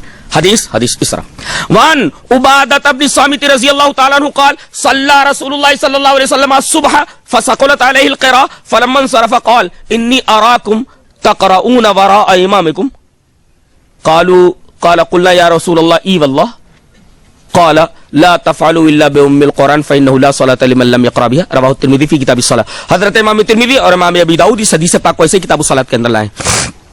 راوی حضرت عبادہ بن صامت ہے. حضرت عبادہ بن صامت فرماتے ہیں کہ نبی کریم صلی اللہ علیہ وسلم نے صبح کی نماز پڑھائی, فجر کی, اور آپ کے اوپر قرات بھاری ہو گئی اس لیے کہ لوگ سورہ فاتحہ کے علاوہ بھی سورتیں پڑھ رہے تھے تو قرات گڑبڑ ہو رہی تھی, قرات میں آپس میں تصادم ہو رہا تھا. نبی کریم صلی اللہ علیہ وسلم بھی پڑھ رہے ہیں اور پیچھے صحابہ بھی پڑھ رہے ہیں سورہ فاتحہ کے علاوہ. جب آپ نے سلام پھیرا فلما انصرف قال, آپ نے فرمایا انی اراکم تقرؤون وراء امامکم, ایسا لگتا ہے جیسے تم اپنے امام کے پیچھے پڑھتے ہو. قال, راوی کہتے ہیں قلنا یا رسول اللہ ای واللہ, ہم تمام صحابہ کرام نے کہا کہ خدا کی قسم اللہ کے رسول ہم آپ کے پیچھے پڑھتے ہیں. تو آپ صلی اللہ علیہ وسلم نے فرمایا لا تفعلوا الا بام القرآن فانه لا صلاة لمن لم يقرأ بها, سورہ فاتحہ پڑھ لیا کرو, سورہ فاتحہ پڑھے بغیر نماز نہیں ہوتی. فانه لا صلاة لمن لم يقرأ بها, سورہ فاتحہ پڑھ لو, اور اس لیے کہ سورہ فاتحہ پڑھے بغیر نماز نہیں ہوتی. سورہ فاتحہ پڑھ کے خاموش ہو جاؤ, چاہے امام کے ساتھ پڑھ لو, چاہے امام سے پہلے پڑھ لو, چاہے امام کے بعد پڑھ لو. بعد میں آئے ہو تو وہ قرات کر رہا ہے, تم اپنی سورہ فاتحہ پڑھ کر کے پھر خاموش ہو کر اس کی قرات سنو, کبھی بھی پڑھ لو. اقرا بها فی نفسک, اپنے دل میں پڑھ لیا کرو. آپ نے یہ فرمایا. اب مخالف کیا سوال کرتا ہے کہ یہ تو ایک آیت کریمہ کے خلاف ہے. قرآن میں ہے وَإِذَا قُرِئَ الْقُرْآنُ فَاسْتَمِعُوا لَهُ وَأَنصِتُوا لَعَلَّكُمْ تُرْحَمُونَ, جب قرآن پڑھا جائے تو خاموش رہو اور غور سے سنو تاکہ تمہارے اوپر رحم کیا جائے. تو یہ قرآن پڑھنا امام کے پیچھے سننے کے بجائے یہ تو اس آیت کریمہ سے ٹکرا رہا ہے, لہذا امام کے پیچھے سورہ فاتحہ نہیں پڑھنی چاہیے, اس لیے کہ یہ آیت اس چیز کے خلاف ہے. اب اس کا جواب کیا ہے, آئیے وہ حدیث دیکھتے ہیں. حدیث اس طرح وان سعید بن جبیر, اس مسئلے کو ثابت کرنے کے لیے, وان سعید بن جبیر انه حدث يوما بحديث النبي صلى الله عليه وسلم فقال رجل في كتاب الله ما يخالف هذا قال الا اراني احدثك عن رسول الله صلى الله عليه وسلم والتعريض فيه بكتاب الله كان رسول الله صلى الله عليه وسلم عالم بكتاب الله منك رواه الدارمي وهذا حديث صحيح. یہ حدیث بالکل صحیح ہے, اس کی تخریج ہو چکی ہے اور اس کے اوپر حکم بھی لگایا جا چکا ہے صحت کا, اور راوی حضرت سعید بن جبیر ہیں. حضرت سعید بن جبیر فرماتے ہیں کہ انہوں نے ایک دن نبی کریم صلی اللہ علیہ وسلم کی ایک حدیث بیان کی, انه حدث یوما بحدیث عن النبی صلی اللہ علیہ وسلم, نبی کریم صلی اللہ علیہ وسلم کے حوالے سے کہ نبی کی یہ حدیث ہے انہوں نے بیان کی. ایک آدمی کھڑا ہوا کہنے لگا یہ جو حدیث تم نے بیان کی ایک آیت کریمہ قرآن کی اس کے خلاف ہے. وہی جو سوالات یہاں ہوتے ہیں. انہوں نے ایک حدیث بیان کی اور پھر ایک آدمی کھڑا ہوا کہنے لگا کہ یہ حدیث جو تم نے بیان کی ہے یہ تو قرآن کی فلاں آیت کے خلاف ہے. فی کتاب اللہ ما یخالف ھذا, اللہ کی کتاب کے اندر ایک آیت ہے جو اس کے مخالف ہے. پھر اس حدیث کو کیسے بیان کرتے ہو, یہ حدیث تو آیت کریمہ سے ٹکرا رہی ہے.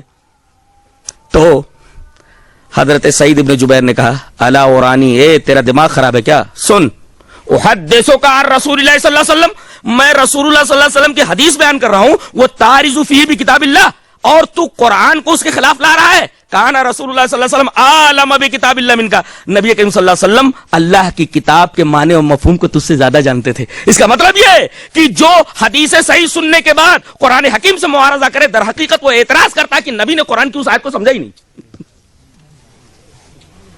جی, حدیث صحیح آ جانے کے بعد کسی آیت کریمہ سے اس کا معارضہ نہیں کیا جا سکتا. یہ حدیث صحیح ہے. اور سعید ابن جبیر رضی اللہ تعالیٰ عنہ کا یہ واقعہ ہے کہ انہوں نے ایک حدیث بیان کی. ایک آدمی بول رہا ہے کہ یہ حدیث جو تم نے بیان کی فلاں آیت کے خلاف ہے. تو انہوں نے کہا تیرا دماغ خراب ہے, میں حدیث رسول پیش کر رہا ہوں تو قرآن حکیم سے اس کا معارضہ کر رہا ہے. اس کا مطلب یہ ہوا کہ کان رسول اللہ صلی اللہ علیہ وسلم عالم بکتاب اللہ من کا, رسول اللہ صلی اللہ علیہ وسلم اللہ کی کتاب کے عالم تجھ سے زیادہ تھے. قرآن حکیم کے بارے میں آپ کو سب سے زیادہ علم تھا اس دنیا میں, اور تو اعتراض کر رہا ہے کہ قرآن حکیم کی اس آیت کا مطلب ہی نبی کو سمجھ میں نہیں آیا. تو در حقیقت اس حدیث کے مقابلے میں عبادہ بن صامت کے امام کے پیچھے سورہ فاتحہ نہیں پڑھنی چاہیے, اور قرآن حکیم کی اس آیت وَإِذَا قُرِئَ الْقُرْآنُ فَاسْتَمِعُوا لَهُ وَأَنصِتُوا سے معارضہ کرنا در حقیقت یہ حدیث اس بات کو واضح کر دیتی ہے کہ یہ نبی پر اعتراض ہے کہ نبی نے وَإِذَا قُرِئَ الْقُرْآنُ فَاسْتَمِعُوا لَهُ وَأَنصِتُوا کا معنی نہیں سمجھا اور کہہ دیا کہ امام کے پیچھے سورہ فاتحہ پڑھے بغیر نماز نہیں ہوتی. کیا اصول معلوم ہوا؟ اگر حدیث صحیح آ جائے تو کسی آیت سے اس کا معارضہ نہیں کیا جا سکتا. اگر کوئی کرے تو گویا کہ وہ اعتراض کر رہا ہے کہ نبی نے اس آیت کا مطلب ہی نہیں سمجھا. یہ نبی پر اعتراض ہے. یہ حدیث کی عظمت پر یہ ایک حدیث اور تھی. جی چاہتا ہے ایک حدیث اور آپ کے سامنے بیان کروں اور اس سے ایک استدلال کروں. حدیث اس طرح, وعن ابی ہریرہ رضی اللہ تعالی عنہ قال یا رسول اللہ من اسعد الناس بشفاعتک یوم القیامہ فقال رسول اللہ صلی اللہ علیہ وسلم لقد ظننت یا ابا ہریرہ الا يسألنی عن هذا الحدیث احد اول منک لما رأيت من حرصك على الحديث اسعد الناس بشفاعت یوم القیامة من قال لا الہ الا اللہ خالصا من قلبه او نفسه رواہ البخاری فی کتاب العلم. حضرت امام بخاری رحمۃ اللہ علیہ اس حدیث پاک کو ایسے کتاب العلم میں لائے. حضرت ابو ہریرہ فرماتے ہیں کہ میں نبی کریم صلی اللہ علیہ وسلم کی خدمت میں آیا اور میں نے کہا کہ اللہ کے رسول ایک سوال کرنا ہے. کہا کہ پوچھو. کہا کہ قیامت کے دن وہ کون خوش نصیب ہوگا, سب سے زیادہ خوش نصیب, کہ جس کو آپ کی سفارش نصیب ہوگی. اس سے یہ پتا چلا کہ قیامت کے دن آپ گنہگار امتیوں کی سفارش کریں گے, اور اسی سفارش کی حقیقت کو نہ سمجھنے کی وجہ سے ایک بہت بڑا گروہ خام خیالی میں مبتلا ہے کہ بدعتیں کرتے رہو, شرک کی غلاظتوں میں ڈوبے رہو, توحید سے دور رہو. نبی کریم صلی اللہ علیہ وسلم کا دامن ہم نے پکڑ رکھا ہے نا, نبی کریم صلی اللہ علیہ وسلم تو قیامت کے میدان میں ہمیں بخشوا دیں گے. کیا ایسا ہے کہ نبی کریم صلی اللہ علیہ وسلم ہر ایک کی سفارش کریں گے اور ہر ایک امتی بخش دیا جائے گا اور ہر ایک امتی آپ کی سفارش کے دائرے میں آ جائے گا؟ ابھی اسی حدیث کے اوپر رکے رہیے اس بات کو بیان کرنے کے لیے کہ سارے امتی آپ کی سفارش کے دائرے میں نہیں آئیں گے, اور یہ بتانے کے لیے کہ کون سا امتی آپ کی سفارش کے دائرے میں آئے گا وہ حدیث بیان کرتا ہوں. ابھی اس حدیث پر رکے رہیے. اس حدیث کو میں نے پڑھ دیا ہے اور اس کی شرح بعد میں کرتا ہوں. اس بات کو مدلل کرنے کے لیے ایک اور حدیث حدیث اس طرح, وعن ابی ہریرہ رضی اللہ تعالی عنہ قال قال رسول اللہ صلی اللہ علیہ وسلم لكل نبی دعوت مستجابہ فتعجل كل نبی دعوته وانی اختبأت دعوتی شفاعة لامتی یوم القیامہ فہی نائلۃ ان شاء اللہ من مات من امتی لا یشرک باللہ شیئا رواہ مسلم فی کتاب الایمان. حضرت امام مسلم اس حدیث پاک کو ایسے کتاب الایمان میں لائے. راوی حضرت ابو ہریرہ ہیں. حضرت ابو ہریرہ فرماتے ہیں کہ نبی کریم صلی اللہ علیہ وسلم نے ارشاد فرمایا کہ ہر ایک نبی کی ایک دعا ضرور قبول ہوتی ہے, مستجاب ہوتی ہے. جتنے بھی انبیاء کرام آئے 1,24,000 سے کم یا زیادہ, اور ہر ایک نبی سے اللہ تبارک و تعالی نے یہ کہہ دیا کہ تم بہت ساری دعائیں کرو گے میں قبول کروں گا, اور بہت ساری دعائیں کرو گے میں ریجیکٹ کر دوں گا, قبول نہیں کروں گا, لیکن ایک دعا گارنٹیڈ ہے, ایک دعا ضرور قبول کروں گا, یہ میری طرف سے ضمانت دی جاتی ہے. نبی کریم صلی اللہ علیہ وسلم نے فرمایا تو وہ دعا جو گارنٹیڈ تھی ہر ایک نبی نے دنیا ہی میں مانگ لی. فتعجل کل نبی دعوتہ, ہر ایک نبی نے اپنی دعا میں جلدی کر ڈالی, دنیا ہی میں وہ دعا مانگ لی, لیکن میں نے اب تک اس کو استعمال نہیں کیا ہے, اس کو چھپا کر رکھا ہوا کائے کے لیے. وَإِنِّي اخْتَبَأْتُ دَعْوَتِي, میں نے اپنی دعا کو چھپا کر رکھا ہوا کائے کے لیے. شَفَاعَةً لِأُمَّتِي يَوْمَ الْقِيَامَةِ, اپنے امتیوں کی سفارش کے لیے قیامت کے دن. اب سارے امتی خوش ہو گئے کہ وہ دعا گارنٹیڈ ہے, دعا کی جائے گی, سارے امتی بخش دیے جائیں گے. آگے اسی شبہ کا جواب ہے فَيَا نَائِلَةٌ إِن شَاءَ اللَّهُ مَن مَّاتَ مِنْ أُمَّتِي لَا يُشْرِكُ بِاللَّهِ شَيْئًا. میری سفارش کے دائرے میں وہی شخص آئے گا جو دنیا میں شرک نہیں کرنے والا ہوگا میری ذات, میری صفات, میرے حقوق کے اندر. یہاں سے توحید لے کر کے گیا ہوگا, اگر کچھ گناہ ہو گئے ہوں گے تو میری سفارش کے دائرے میں آ کر کے بخش دیا جائے گا اور جنت میں چلا جائے گا. لیکن جو یہاں سے شرک کر کے گیا ہے وہ میری سفارش کے دائرے میں آئے گا ہی نہیں. اس سے یہ پتا چلتا ہے کہ آدمی کو شرک کے باب میں قدم پھونک پھونک کر رکھنا چاہیے, اس لیے کہ گناہوں کے اوپر تو کمپرومائز ہے مگر شرک کے اوپر کوئی کمپرومائز نہیں ہے. ہاں اگر توحید کے ساتھ بہت سارے بھی گناہ لے کر کے گیا ہے لیکن توحید مضبوط لے کر کے گیا ہے تو انشاءاللہ بخش دیا جائے گا, یا اسی طریقے سے جہنم سے نکال کر کے جنت میں داخل کر دیا جائے گا. دلیل یہ حدیث پاک. وان ابی ذر الغفاری رضی اللہ تعالی عنہ قال قال رسول اللہ صلی اللہ علیہ وسلم یقول اللہ تعالی عز وجل یا ابن آدم لو عملت قراب الارض خطایا ولم تشرک بی شیئا جعلت لك قراب الارض مغفرتا. رواہ احمد فی مسندی. حضرت امام احمد بن حنبل رحمہ اللہ اپنی حدیث کی کتاب مسند احمد کے اندر اس روایت کو لائیں, اور یہ روایت حدیث قدسی ہے, یہ حدیث قدسی ہے. حضرت ابو ذر غفاری فرماتے ہیں کہ رسول اللہ صلی اللہ علیہ وسلم نے ارشاد فرمایا کہ اللہ فرماتا ہے. حدیث اگر صحابی پر رک جائے تو حدیث موقوف, اور حدیث اگر ممتد ہو کر کے نبی تک آ جائے تو حدیث مرفوع, اور حدیث اگر اللہ تک ممتد ہو جائے تو حدیث قدسی. جانتے ہیں یہ حدیث ایسے صحیح نہیں ہوتی. حدیث کی پہلی شرط 5 شرطیں پائی جائیں تو حدیث صحیح ہوتی ہے, جس میں پہلی شرط ہی بڑی خطرناک ہے. کیا؟ اتصال سند متصل ہونا چاہیے. جیسے ہر ایک راوی اپنے استاد سے روایت کرتا ہو. مثلا یروی المزنی عن الشافعی عن مالک عن نافع عن ابن عمر عن نبی صلی اللہ علیہ وسلم. امام مزنی روایت کرتے ہیں اپنے استاد امام شافعی سے, امام شافعی روایت کرتے ہیں اپنے استاد امام مالک سے, امام مالک روایت کرتے ہیں اپنے استاد امام نافع سے, امام نافع روایت کرتے ہیں اپنے استاد مشہور صحابی حضرت عبداللہ ابن عمر سے. اس میں ہر ایک اپنے استاد سے روایت کر رہا ہے. اگر کوئی راوی اپنے استاد کو چھوڑ کر کے استاد کے استاد سے روایت کرے تو اس کو حدیث مدلس کہتے ہیں. مدلس. اب بھائی امام مزنی کے استاد کون؟ امام شافعی, اور امام شافعی کو استاد کون؟ امام مالک. اب امام مزنی کیا کریں, بیچ سے اپنے استاد امام شافعی کو ہٹا کر کے ڈائریکٹ یہ کہیں امام مالک سے روایت کریں تو یہ مزنی مدلس ہو جائیں گے. تو یہاں اتصال سند ہے, ہر ایک اپنے استاد سے روایت کر رہا ہے, یہاں انقطاع نہیں ہے. یہ حدیث صحیح کی شرط اول ہے, پہلی شرط ہے کہ بیچ میں کہیں کسی راوی کا انقطاع نہ ہو, گرا ہوا نہ ہو, اور پھر عدل راوی, پھر ضبط راوی, پھر عدم شذوذ, عدم علت, اتنی ساری شرطیں, 5 شرطیں تو حدیث صحیح ہونے کے لیے ہیں. تو یہ حدیث صحیح ہے اور نبی کریم صلی اللہ علیہ وسلم تک نہیں بلکہ اللہ تبارک و تعالی تک ممتد ہے. ابو ذر غفاری روایت کرتے ہیں نبی کریم صلی اللہ علیہ وسلم سے, نبی کریم صلی اللہ علیہ وسلم روایت کرتے ہیں اللہ تبارک و تعالی سے. اللہ تبارک و تعالی فرماتے ہیں کہ ابن آدم, اے آدم کی اولاد, لو عملت قراب الارض خطایا, اگر تو زمین بھر کے گناہ کرے, ولم تشرک بی شیئا, اور تم میرے پاس اس حالت میں آئے کہ تو نے میرے ساتھ شرک نہیں کیا ہے, تو زمین بھر کے گناہ لا رہا ہے نا, تو جعلت لک قراب الارض مغفرتا, تو زمین لے کر گناہ لے کر آئے گا تو زمین بھر کر میں مغفرت لے کر کے آؤں گا. یہ ہے توحید کی برکت, اس کو توحید کہتے ہیں. اب توحید اگر لے کر کے گیا ہے تب تو بچنے کا اس کے پاس ذریعہ ہے, اور اگر توحید لے کر کے نہیں گیا ہے آخرت میں کوئی کمپرومائز نہیں ہے, اس کے اعمال کا کوئی وزن ہی نہیں ہوگا, ڈائریکٹ جہنم میں, اور کبھی جہنم سے نہیں نکالا جائے گا. تو اب سفارش کا مسئلہ حل ہو گیا کہ سفارش کس کی ہوگی, کچھ خاص لوگوں کی, اور خاص طور سے وہ لوگ جو یہاں سے توحید لے کر کے گئے ہیں. مشرک تو نبی کریم صلی اللہ علیہ وسلم کی سفارش کے دائرے میں آ ہی نہیں سکتا. اب آئیے اس حدیث کی طرف. حضرت ابو ہریرہ یہ پوچھ رہے, چلیے حدیث پڑھ لیتے پہلے. وعن ابی ہریرہ رضی اللہ تعالی عنہ قال یا رسول اللہ من اسعد الناس بشفاعتک یوم القیامہ فقال رسول اللہ صلی اللہ علیہ وسلم لقد ظننت یا ابا ہریرہ لا يسألنی عن هذا الحديث احد اول منك لما رأيت من حرصك على الحديث اسعد الناس بشفاعت يوم القيامة من قال لا اله الا الله خالصا من قلبه او نفسه. رواه البخاری فی کتاب العلم. امام بخاری اس کو کتاب العلم میں ملا ہے, علم کے چیپٹر کو جہاں باندھا انہوں نے وہاں حدیث موجود ہے. حضرت ابو ہریرہ فرماتے ہیں کہ میں نبی کریم صلی اللہ علیہ وسلم کی خدمت میں آیا, کہا اللہ کے رسول ایک سوال کرنا ہے. سوالات بھی بڑے عجیب و غریب ہوتے ہیں, سوال برا علم ہونا چاہیے. بعض لوگ سوال کرتے ہیں اس کا علم سے کچھ لینا دینا نہیں ہوتا, صرف مولوی کو پریشان کرنے کے لیے ہوتا ہے. ایک مولوی صاحب تھے وہ جنت کے اوپر تقریر کر رہے تھے. اب ایک اصول انہوں نے بتا دیا قرآن حکیم کی آیت سے, وَلَكُمْ فِيهَا مَا تَشْتَهِي أَنفُسُكُمْ, جنت میں جو تمہارے دل چاہیں گے سب ملنے والا.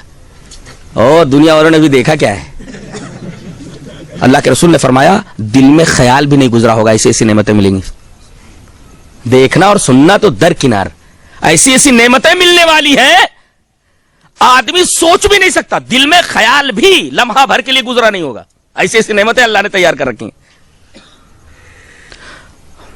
ایک چھوکری کے پیچھے, ایک عورت کے پیچھے, ایک بیٹے کے پیچھے اپنی زندگی, اپنے اعمال, اپنی توحید سب کچھ تباہ و برباد کر کے رکھ دیتے ہیں.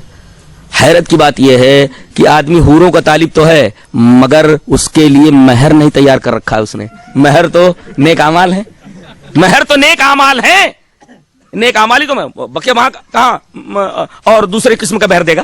تو اللہ تبارک و تعالیٰ نے کیا کیا نعمتیں تیار کر رکھے, نبی صلی اللہ علیہ وسلم نے فرمایا دل میں خیال بھی نہیں گزرا ہوگا. تو اب یہ پوچھ رہے ہیں کہ اے اللہ کے رسول ایک سوال کرنا ہے. میں یہ کہہ رہا تھا کہ بعض لوگ سوالات اس طریقے کرتے ہیں, مولوی صاحب جنت کے اوپر تقریر کر رہے تھے اور انہوں نے ایک اصول بتا دیا کہ وَلَكُمْ فِيهَا مَا تَشْتَهِي أَنفُسُكُمْ, اللہ فرماتا ہے کہ تمہارے دل جو چاہیں گے وہ سب جنت کے اندر ملنے والے. وہاں ایک آدمی بیٹھا ہوتا, مولوی صاحب یہاں رک جاؤ. مولوی صاحب رک گئے, ہاں بولے کیا بات ہے, بولے ایک سوال کرنا ہے. بولے کیا, بولے ابھی آپ بولے کہ جنت میں ساری چیزیں ملیں گی. مولانا بولے ہاں وہ تو قرآن کی آیت ہے. کہا کہ جنت میں حقہ ملے گا کہ نہیں, حقہ پیتا تھا وہ. تو مولوی صاحب نے کہا کہ جنت میں حقے کا مطلب یہ ہے کہ مولوی صاحب نے جواب دیا کہ بھئی ایسا ہے کہ اگر حقہ چاہیے تو حقے میں آگ کی ضرورت پڑتی ہے, جنت میں آگ تو ہے نہیں, اسے جہنم سے لے کر کے آ جانا. تو اس طریقے کے سوالات جس کو ہم سوال برائے سوال کہتے ہیں, اس طریقے کے سوالات نہیں ہونا چاہیے. بہت سارے سوالات ہم دیکھتے ہیں کہ علماء سے کیے جاتے ہیں. بھئی جنت میں جب جنتی جائیں گے تو نکاح ان کا کون پڑھائے گا؟ اسی طریقے سے حضرت آدم کا نکاح کس نے پڑھایا؟ ارے اللہ یہ کہتے کہ بھئی یہ تمہاری بیوی ہے, اس کو نکاح پڑھانے کی کیا ضرورت ہے؟ اللہ کہتے ہیں تیری بیوی ہے, خلاص. اس کو شاہد کی کیا ضرورت ہے, اس کو کسی اور چیز کو نکاح پڑھانے کی کیا ضرورت ہے؟ وہ کہتے ہیں تیری بیوی ہے. حضرت حوا کو پیدا کیا, آدم سے کہہ دیا کہ تیری بیوی ہے, خلاص ان کی بیوی ہو گئی. اللہ کو نکاح پڑھانے کی کیا ضرورت ہے؟ تو حضرت حوا اور آدم کا نکاح کس نے پڑھایا مجھے سے بتائیے. حضرت موسیٰ کی ماں کا نام کیا تھا؟ حضرت یوسف علیہ السلام کی بیوی کا نام کیا تھا؟ تو یہ تمام کے تمام سوالات غیر ضروری ہیں. آدمی سوالات کرے تو عمل کے لیے. جیسے نبی کریم صلی اللہ علیہ وسلم فرمایا کہ ایک زمانہ ایسا آئے گا کہ ایک فتنہ رونما ہوگا, برابر, ایک فتنہ نکلے گا. علی اس روایت کے راوی ہیں. تو ہم ہوتے تو کیا پوچھتے, اے اللہ کے رسول, فتنہ کیسا ہوگا, کیوں ہوگا, کہاں ہوگا, وائی, واٹ, ہاؤ, ایسے پوچھتے کہ کیسے ہوگا, کہاں ہوگا, کیوں ہوگا. حضرت علی یہ سوال کرتے کہ اللہ کے رسول اس فتنے سے نکلنے کا راستہ کیا ہوگا, مل مخرج منہ یا رسول اللہ, اس فتنے سے نکلنے کا راستہ کیا. یہ عمل ہے, یہ عمل ہے, یہ نہیں پوچھا, یہ علمی سوال ہے کہ فتنہ کہاں ہوگا, فتنہ کیسے ہوگا, فتنہ کیوں ہوگا, یہ کیا, کیوں, کیسے, یہ علمی سوالات ہیں. حضرت علی نے یہ نہیں پوچھا کہ اللہ کے رسول فتنہ کیوں ہوگا, کیسے ہوگا, کہاں ہوگا. انہوں نے ڈائریکٹ عملی سوال کیا کہ اللہ کے رسول فتنہ رونما ہو جائے تو مل مخرج منہ یا رسول اللہ, تو اللہ کے رسول فتنے سے نکلنے کا راستہ کیا ہوگا, راستہ بتائیے. تو صحابہ کرام عملی تھے, عملی سوال کیا کرتے. تو ہم لوگوں کو چاہیے کہ وہ عملی سوال ہم لوگ کریں. یہ حضرت ابو ہریرہ آتے ہیں, کہتے ہیں اللہ کے رسول ایک سوال کرنا. کہا کہ پوچھو. کہا کہ سوال یہ کرنا ہے اللہ کے رسول, من اسعد الناس بشفاعتک یوم القیامہ, قیامت کے دن سب سے زیادہ خوش نصیب وہ کون ہوگا جسے آپ کی سفارش ملے گی. نبی کریم صلی اللہ علیہ وسلم نے فرمایا, ابھی جواب نہیں دیا, پہلے ان کی تحسین فرمایا, ایڈمائر کیا ان کو, کیا کہ مجھے یقین تھا, یا زن بمانے یقین ہے, لقد ظننت یا ابا ہریرہ, مجھے یقین تھا کہ ابو ہریرہ یہ سوال تم سے پہلے کوئی نہیں کرے گا. کیوں؟ لما رأیت من حرصک علی الحدیث, اس لیے کہ میں یہ دیکھ رہا ہوں کہ حدیث کے لالچی تم بہت ہو. اور حرص ہم لوگ کس معنی میں لیتے معلوم ہے؟ بہت زیادہ لالچی, حریص ہے. نہیں نہیں نہیں, یہ معنی لیا ہی نہیں جا سکتا, اس لیے کہ ایک جگہ نبی کو بھی حریص کہا گیا ہے, حریص کہا گیا ہے. لقد جاءکم رسول من انفسکم عزیز علیہ ما عنتم حریص علیکم بالمؤمنین رؤوف الرحیم. نبی کریم صلی اللہ علیہ وسلم کی صفت ہے, تو نبی کریم صلی اللہ علیہ وسلم کے لیے ایسی صفت تھوڑی لائی جا سکتی ہے. ہم لوگ جو اردو میں معنی لیتے ہیں حریص کا, وہ مطلب نہیں ہے, بلکہ علامہ ابن قیم علیہ رحمہ کی کتاب ہے شفاء العلیل, بہت پیاری کتاب ہے, تقریباً 700 صفحات پر ہے, اور اس کا ترجمہ بہت پہلے ہو چکا ہے, تقریباً 1000 صفحات پر. میں نے 1 درجن بار پڑھا ہے اس کتاب کو, بڑی عجیب و غریب کتاب, تقدیر کے اوپر ہے, تقدیر کے اوپر ہے, 1000 صفحات پہ ہے. تقدیر کو سمجھایا خالی. اس کتاب کا نام ہی بہت بڑا ہے, شفاء العلیل فی مسائل القضاء والقدر والحکمت والتعلیل, اتنا لمبا نام ہے اس کتاب کا جی. تو اس میں انہوں نے لکھا ہے کہ حرص کہتے ہیں کسی چیز کے حصول کے لیے پوری طاقت نچوڑ دینا, اس کو کہتے ہیں حرص. حرص کس کو کہتے ہیں؟ کسی چیز کے حاصل کرنے کے لیے پوری طاقت نچوڑ دینا, اس کو کہتے ہیں حرص. یعنی نبی کریم صلی اللہ علیہ وسلم حریص ہے تمہارے اوپر, یعنی پوری طاقت لگا دے رہے ہیں, جتنی آپ کے پاس طاقت ہے, استطاعت ہے کہ تم جہنم کے راستے سے ہٹ کر کے جنت کے راستے کے اوپر آ جاؤ. یہ نبی کریم صلی اللہ علیہ وسلم کی ایک فضیلت ہے جو اس آیت کریمہ میں لفظ حریص سے اللہ تبارک تعالیٰ نے واضح فرمایا. تو میں نے یہ دیکھا کہ تو حدیث کے اوپر بڑا حریص ہے. لما رأیت من حرصک علی الحدیث, یعنی تو حدیث کے لینے میں اپنی پوری طاقت نچوڑ دے رہا ہے. تجھے کھانے کا ہوش نہیں, تجھے پینے کا ہوش نہیں, تجھے کسی اور چیز کا ہوش نہیں, پوری طاقت حدیث کو لینے میں, یاد کرنے میں تو نچوڑ دے رہا ہے. یہ دیکھ کر کے مجھے یقین تھا کہ یہ سوال تو ہی کرے گا. تو ایک بات تو یہ معلوم ہوئی کہ حدیث کے حاصل کرنے میں پوری طاقت نچوڑ دینا, کھانا بھول جانا, پینا بھول جانا, دامن نبوی سے لگے رہنا, آپ کے پیچھے سائے کی طرح لگے رہنا, آپ کی حدیث کو نوٹ کرنا, آپ کی اداؤں کو لکھنا, در حقیقت یہ اتنی بڑی چیز ہے کہ نبی کریم صلی اللہ علیہ وسلم نے حضرت ابو ہریرہ کو ایڈمائر کیا, آپ نے ان کی تحسین فرمائی کہ تو چونکہ حریص ہے حدیث کا. یہ دیکھ کر کے میں نے یقین کر لیا تھا کہ یہ سوال تجھ سے پہلے کوئی نہیں کرے گا. استدلال صرف اتنا ہی کرنا تھا کہ حدیث کے حریص ہونے پر نبی کریم صلی اللہ علیہ وسلم نے حضرت ابو ہریرہ کی تحسین فرمائی. لہذا ہر آدمی کو حدیث کا حریص ہونا چاہیے, جہاں ملے حدیث صحیح لے لینا چاہیے, سمجھنا چاہیے, علماء سے پوچھنا چاہیے. یہ ہے حرص علی الحدیث. پھر آپ نے ان کے سوال کا جواب دیا, وہ تو مولانا جواب دے ہی چکے ہیں کہ قیامت کے دن اسعد الناس بشفاعتک یوم القیامہ من قال لا الہ الا اللہ, اسعد الناس بشفاعتی یوم القیامہ من قال لا الہ الا اللہ خالصا من قلبی و نفسی. میری شفاعت کے دائرے میں آنے والا سب سے زیادہ خوش نصیب وہ ہوگا جس نے اپنے دل سے, صدق دل سے لا الہ الا اللہ پڑھا ہوگا, اس کے تقاضوں پر اس نے عمل کیا ہوگا.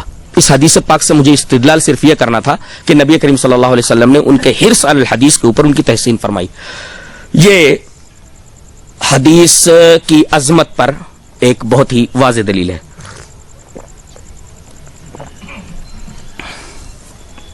جی چاہتا ہے ایک اور حدیث آپ کے سامنے پیش کروں, اور ایسے تمام لوگ جو حدیثوں سے محبت کرتے ہیں ان تمام لوگوں کے لیے خوشخبری قیامت تک آنے والوں کے لیے. حدیث اس طرح, وان ابراہیم ابن عبد الرحمن الازری قال قال رسول اللہ صلی اللہ علیہ وسلم یرث هذا العلم من كل خلف عدوله ينفون عنه تأویل الجاہلین وانتحال المبتلین وتحریف الغالین. رواہ البیہقی فی السنن الکبری. حضرت امام بیہقی اس حدیث پاک کو ایسے ہی سنن کبریٰ کے اندر لائے اور یہ روایت صحیح ہے. حضرت ابراہیم ابن عبد الرحمن ازری فرماتے ہیں کہ نبی کریم صلی اللہ علیہ وسلم نے ارشاد فرمایا کہ یہ علم یعنی کتاب اللہ کا اور نبی کریم صلی اللہ علیہ وسلم کی حدیث کا, اس علم کو اٹھائیں گے بعد میں آنے والے لوگوں میں سے عادل لوگ اٹھائیں گے, اور اس حدیث کے ذریعے, قرآن کے ذریعے اور کتاب اللہ اور سنت رسول, کتاب اللہ اور احادیث کو اٹھائیں گے. اٹھانے کے ساتھ اس سے وہ کام کیا لیں گے؟ ینفون عنہا تأویل الجاہلین, جاہل لوگوں کی تعویل کو دور کریں گے, باطل پرستوں کے جو فلسفیانہ خیالات ہیں ان کی تردید کریں گے. اسی طریقے سے غلو کرنے والوں کی تحریف کو اس کے ذریعے دور کریں گے.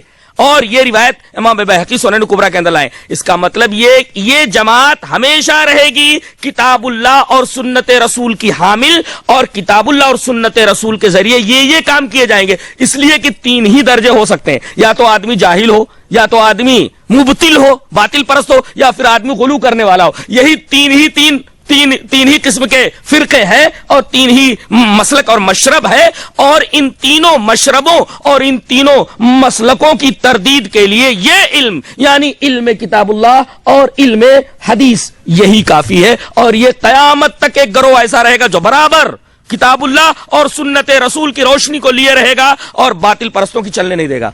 جی چاہتا ہے عظمت حدیث کے اوپر ایک اور حدیث آپ کے سامنے بیان کروں. اس سے پہلے میں ایک نقطہ بیان کروں کہ ایک صاحب نے جو تصوف سے وابستہ تھے, ایک اہل حدیث عالم سے پوچھا, ایک اہل حدیث کسی بھائی سے پوچھا کہ یہ بتاؤ طریقت کیا ہے, حقیقت کیا ہے, معرفت کیا ہے؟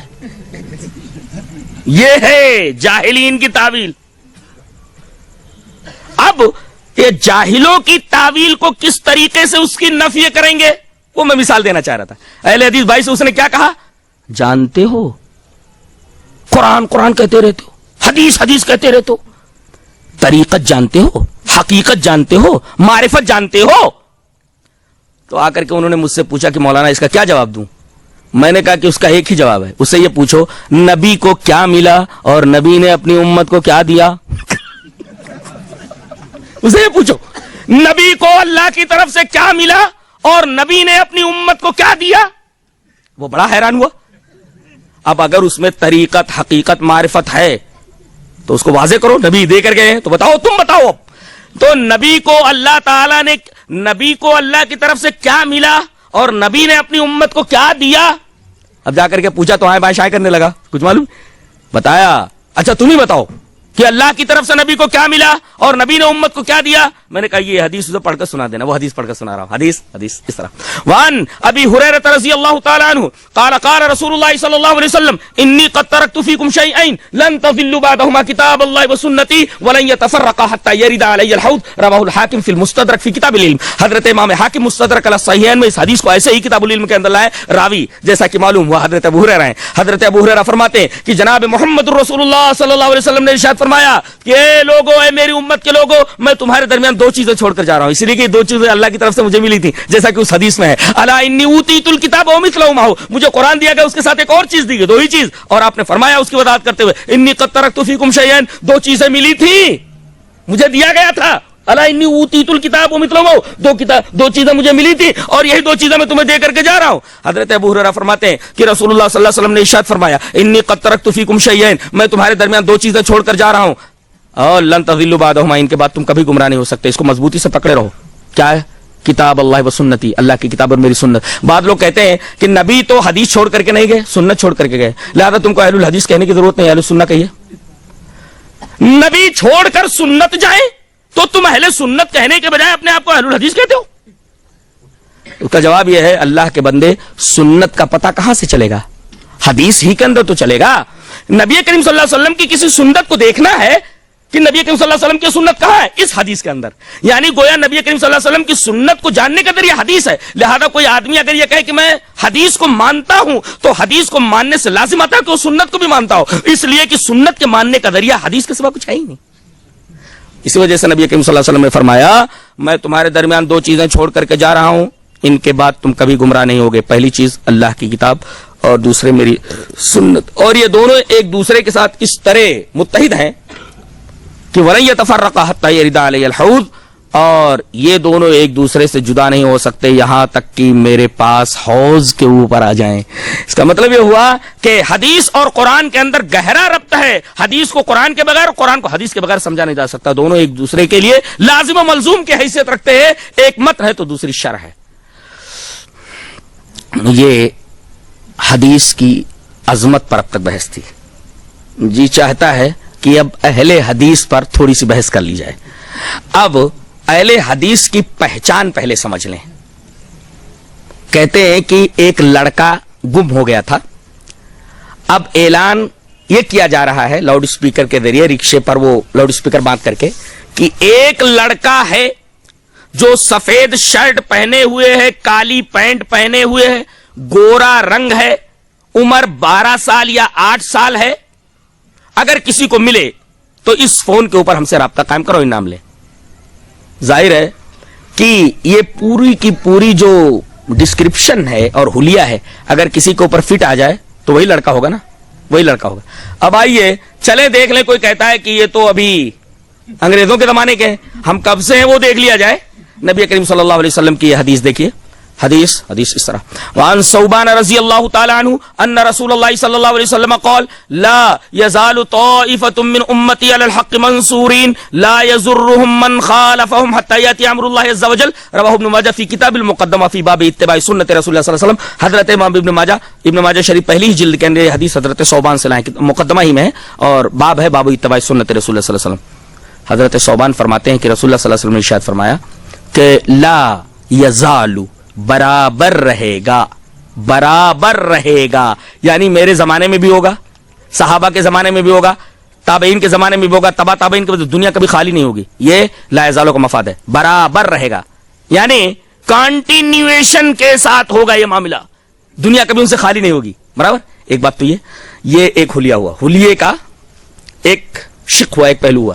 اچھا دوسرے طائفتن, ایک گروہ ہوگا, چار نہیں جی, ایک گروہ, طائفتن ایک گروہ ہوگا, اور علی الحق وہی حق کے اوپر ہوگا. اور حق کیا ہے وہ قرآن حکیم نے بتا دیا, بما نزل علی محمد وهو الحق. اب پڑھ لیجیے سورہ محمد, جو اللہ کے رسول پر نازل ہوا وہی حق ہے, یعنی قرآن و حدیث. اس کا مطلب قرآن و حدیث پر رہیں گے وہ, یہ ثابت ہوا. بما نزل علی محمد وهو الحق, جو نبی کریم صلی اللہ علیہ وسلم پر, محمد صلی اللہ علیہ وسلم پر نازل ہوا وہ حق ہے. اور نبی پر کیا نازل ہوا, ابھی حدیث سے معلوم ہوا کہ اللہ کی کتاب اور حدیث یہ دونوں چیزیں نازل ہوئی, تو حق کیا ہے, قرآن اور حدیث.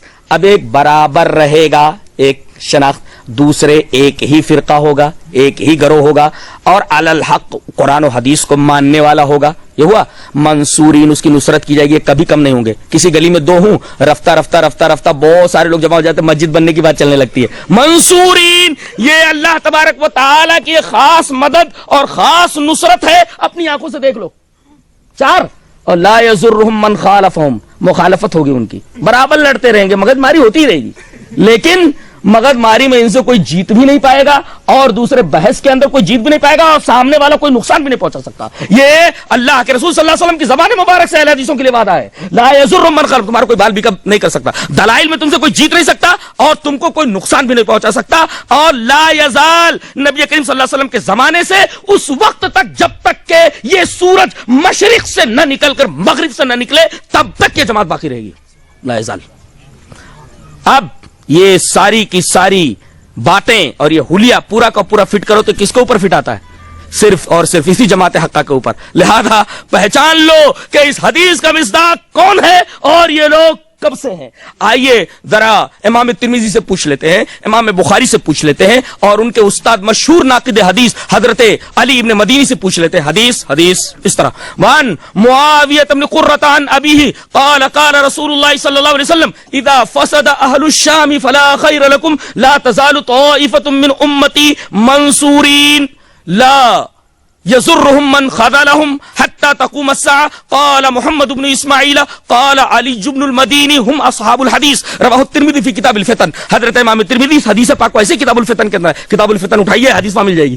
حضرت معاویہ ابن قرہ اپنے باپ سے روایت کرتے ہیں کہ رسول اللہ صلی اللہ علیہ وسلم نے ارشاد فرمایا کہ جب شام والے خراب ہو جائے تو پھر تمہارے اندر کوئی خیر نہیں, اور میری امت کا ایک گروہ ہمیشہ رہے گا, منصورین رہے گا, اللہ کی طرف سے اس کی مدد کی جائے گی, اور اس کو رسوا کرنے والے اسے کبھی بھی نقصان نہیں پہنچا سکتے. اس حدیث کو بیان کرنے کے بعد حضرت امام بخاری فرماتے ہیں کہ میرے استاد علی ابن مدینی فرماتے ہیں کہ اس حدیث کا مصداق اصحاب الحدیث, اہل الحدیث ہیں. یہ روایت موجود ہے کہاں, ترمذی کتاب الفتن کے اندر.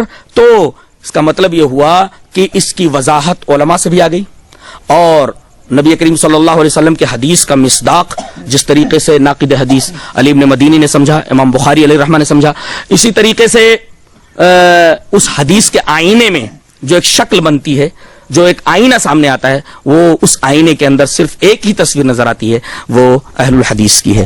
تو یہ معاملہ تھا حدیث اور اہل حدیث کا.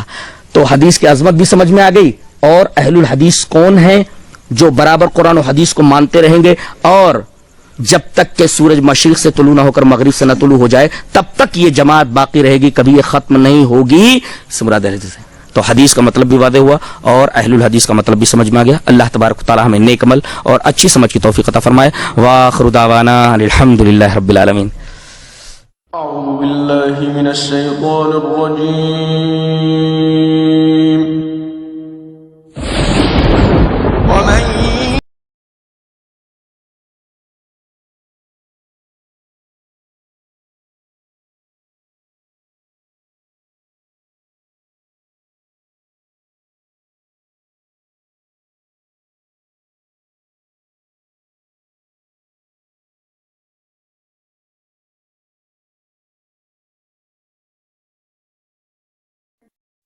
من